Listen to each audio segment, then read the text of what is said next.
Bonjour. Déjà en 58 avant notre ère, César vantait la région de Montbéliard et le savoir-faire franc-comtois pour la qualité de sa viande de porc et de ses charcuteries.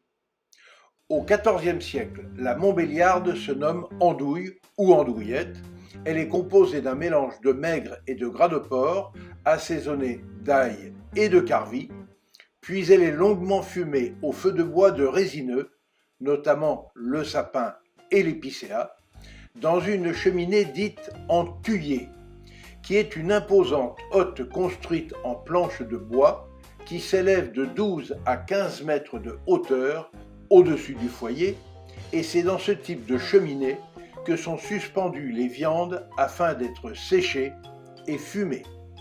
En 1992, la saucisse de Montbéliard obtient son premier label, celui des produits régionaux de Franche-Comté, puis obtient son IGP, indication géographique protégée, en 2013, certifiant ainsi officiellement les qualités originelles du produit.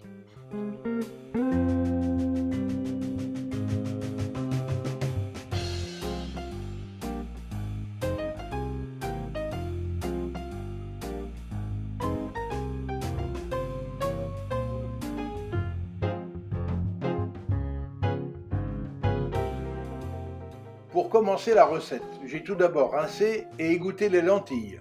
J'ai lavé, pelé et coupé les carottes en rondelles, également pelé et émincé l'oignon et les gousses d'ail. J'ai coupé les tranches de poitrine fumée en petits lardons.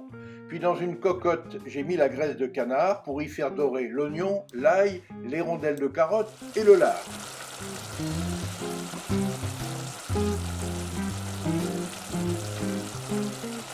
J'ai ensuite ajouté le fond de volaille, les lentilles, le laurier, le romarin, les clous de girofle, quelques baies de genièvre, du sel, du poivre et j'ai couvert d'eau froide.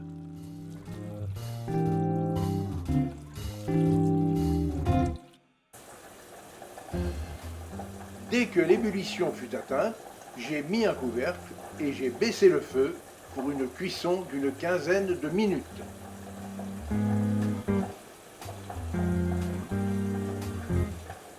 En fin de cuisson des lentilles, j'ai ajouté les saucisses de Montbéliard, sans les piquer bien évidemment, et j'ai prolongé la cuisson d'une quinzaine de minutes à bouillon juste frémissant. Enfin, j'ai snacké les noix de Saint-Jacques au beurre demi-sel, 1 minute sur chaque face pour bien les dorer et leur conserver un cœur nacré et tendre. Puis, je les ai assaisonnés de piment d'Espelette et je les ai réservés au chaud.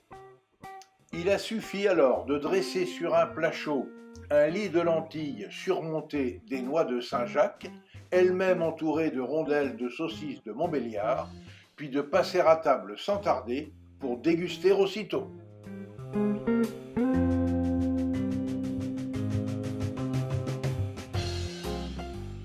Pour accompagner cette recette riche en saveurs, je recommande un bon vin blanc sec du Jurançon, comme celui du château de Navailles.